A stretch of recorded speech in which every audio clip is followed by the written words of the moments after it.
Welcome to presentation tip number 46. Do you get nervous before you speak? Try tricking your brain before your next presentation.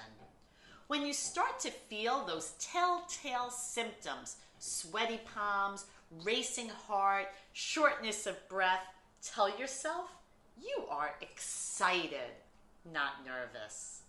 The physical symptoms for fear and excitement frequently overlap, and reinterpreting them as positive emotion like excitement can help you to relax and present in a more confident, dynamic way.